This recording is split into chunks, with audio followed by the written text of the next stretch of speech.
नमस्कार, मेरा नाम अभिजीत है और आप DTW 24 न्यूज देख रहे हैं। जब हम चुनावी एक्सप्रेस को लेकर मधुबनी पहुंचे और मधुबनी विधानसभा क्षेत्र का हमने दौरा किया और लोगों से जानना चाहा कि मधुबनी के वर्तमान विधायक समीर कुमार महासेठ के काम से वो संतुष्ट हैं या नहीं। समीर कुमार महासेठ का 5 साल का कार्यकाल लोगों के लिए, क्षेत्र के लिए अच्छा रहा या नहीं, तो लोगों ने उन्हें सिरे से खारिज कर दिया और कहा कि अब की बार उन्हें समीर कुमार महासेठ जैसा उम्मीदवार नहीं चाहिए, कोई नया चेहरा चाहिए। वो बदलना चाहते हैं अपने विधायक को। इसी पर बात करने के लिए हमारे साथ आज मौजूद हैं राष्ट्रीय जनता दल के प्रदेश उपाध्यक्ष युवा विंग के आलोक कुमार जी। तो आइए बात करते हैं आलोक कुमार जी से और जानते हैं कि आखिर क्यों लोग वर्तमान विधायक से इतने खफा हैं, इतने नाराज हैं। आलोक जी, स्वागत है आपका हमारे।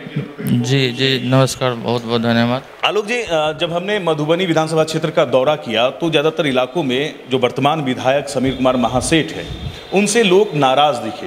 लोगों का कहना है कि उन्होंने कुछ काम नहीं किया, जब से जीत के गए लोगों के बीच नहीं आए और कई सारे आरोप लगाया लोगों ने। तो हम जानना चाहते हैं कि आखिर ऐसा क्यों। आप भी मधुबनी से ही हैं? जी बिल्कुल, मैं मधुबनी से हूँ। और अभिजीत जी, मैं आपको बताना चाहता हूँ, क्षेत्र में लोगों के बीच जो माननीय विधायक जी के प्रति थोड़ा सा गलत संवेदना है उनके प्रति, उनका कारण है कि क्षेत्र में बहुत कम आए हैं। फिर भी वो सारा दोष दूर हो जाएगी अपने आप। चुनावी माहौल है, बहुत सारा सरगर्मी ऐसे ही बाहर निकलेगी और बहुत सारे विधानसभा में ऐसे ही होते हैं। लोगों में दुखी है, लोग में मांग है कि नौजवान युवा कोई जो समर्पित हो क्षेत्र के प्रति, हमेशा क्षेत्र में हमेशा ध्यान दे, क्षेत्र में रहें और जनता के बीच में रहें। बिल्कुल, लोग तो ऐसा ही चाहेंगे, ऐसे ही प्रतिनिधि को लोग चाहते हैं कि जो जनता के साथ, जनता के सुख और दुख में रहें। लेकिन लोग सीधे सीधे आरोप लगा रहे हैं कि जो वर्तमान विधायक हैं वो कभी लोगों के बीच जीतने के बाद आए नहीं हैं, विकास का काम भी कुछ खास नहीं किया है। तो ऐसे में इस बार फिर से राजद की तैयारी क्या है मधुबनी? जी, बहुत राजद की तैयारी तो पूरे जोरों शोर से है, सरगर्मी से है। हमारा सीट यहाँ जो भी प्रत्याशी होंगे, ये तो आला कमान को मैं सोचना है कि मतलब ये प्रत्याशी चेंज करे या सिटिंग MLA यहाँ रहेंगे।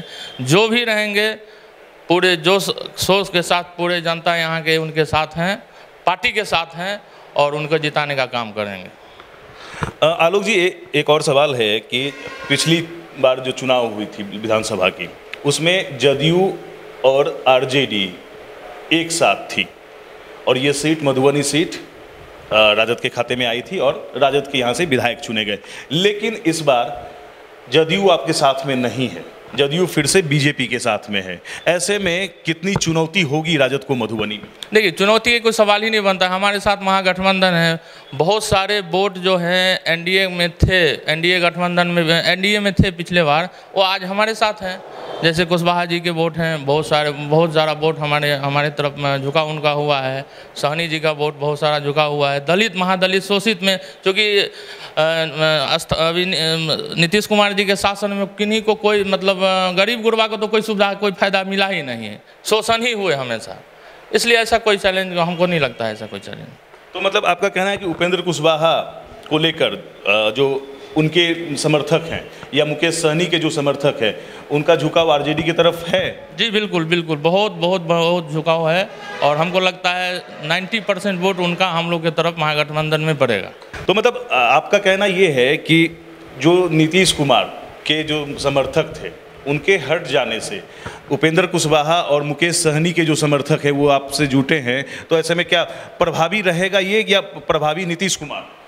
नहीं, ऐसा कुछ नहीं। नीतीश कुमार के कार्यकलाप से लोग विक्षुब्ध हैं और जिसके कारण से लोगों का झुकाव राष्ट्रीय जनता दल की तरफ बहुत ज़्यादा हुआ है और इलेक्शन आते आते साफ हो जाएगी एकदम।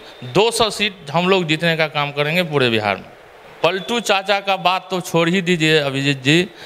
हमारे विधानसभा के अंतर्गत सूत मिल है, प्लाई मिल है, जो वर्षों से माननीय मुख्यमंत्री जी के से कहते आ रहे हैं कि इस बार चल जाएगी, इस बार चल जाएगी। चीनी मिल है जो आज तक धुआं भी नहीं निकला चीनी मिल का, जो खंडहर में तब्दील हो गए हैं। एक रयाम चीनी मिल यहाँ पे जो बेच ही दिए, उनको पता ही नहीं चला कि वो सरकार के अधीन बिका या नीतीश कुमार जी खुद से बेच दिए। तो उनको, उनके जुबान पे तो कोई ठीक है नहीं, कब पलटी मार देंगे अपने जुबान से उनका कोई ठीक नहीं है। शराबबंदी पूरे बिहार में एकदम जोर शोर से एकदम शराब बिक्री हो रही है, बोल रहे हैं शराबबंदी है, शराबबंदी। कहाँ शराबबंदी है? कहीं कोई शराबबंदी तो दिख नहीं रही है। अब रोड पे देखिए, आप घूम के देखिए, पूरा शराब की बोतल ऐसे ही रोड पे आपको जहाँ तहाँ मिलेगी। ऐसा तो नहीं है कि नीतीश कुमार जी आप बंदी करवा दिए हैं तो उस पर कोई अमल किए हैं। उनको वहाँ से ले भी जाता है, उनके प्रशासन को ले भी जाता है, और इसलिए उनका ये काम था, ये मंशा था उनका। तो मतलब निजी फायदा? जी बिल्कुल बिल्कुल बिल्कुल, एकदम उनका हमेशा मंशा ही यही रहा है। तो सरकारी राजस्व खत्म हो गया जो शराब की बिक्री से आती थी, और आपका कहना है कि इससे उनको निजी फायदा? बिल्कुल निजी फायदा उठा ही रहे हैं। आप शराबबंदी कैसे हम मान लें कि शराबबंदी है? रोज पेपर में, आप पेपर के, सोशल मीडिया के माध्यम से, प्रिंट मीडिया के माध्यम से, तो आम लोग जानते हैं कि आज कहीं यहाँ 10 ट्रक पकड़ाया, कभी यहाँ पकड़ाया। भाई आता कहाँ से है? अब 4 हरियाणा से, पंजाब से, दिल्ली से आता है। आपका प्रशासन क्या कर रहा है? आपके बॉर्डर में कैसे घुस जाता है शराब? तो आप तो आपके प्रशासन पे पकड़ नहीं है, या तो मिली भगत है, या प्रशासन आपके साथ ले भी आप वसूलने का काम कर रहे हैं। मुख्यमंत्री जी ने ये भी कहा था कि रोजगार मिलेगा, जो मतलब जो प्रवासी लोग लौटे थे, कहा था कि उन्हें अब गांव में ही रोजगार मिलेगा। क्या आपको क्या लगता है, आपको क्या दिखता है? बिल्कुल बिल्कुल सही बात बोले अभिजीत भाई। रोजगार तो छोड़िए, जिस दिन आए उसके नेक्स्ट डे पलायन करना शुरू कर दिए यहाँ से मजदूर, और बाहर से ट्रक आया, उन मजदूर को लेके गया, तो क्या मजदूरी देंगे? जितना लोग आए थे बाहर से, उससे ज़्यादा लोग तो पलायन कर रहे हैं, जा रहे हैं। कोई रोजगार नहीं है यहाँ बिहार में, कोई रोजगार नहीं, कोई मतलब पूरा ठगने का काम चल रहा है। तो अब आते हैं फिर वापस मधुबनी के सवाल पर।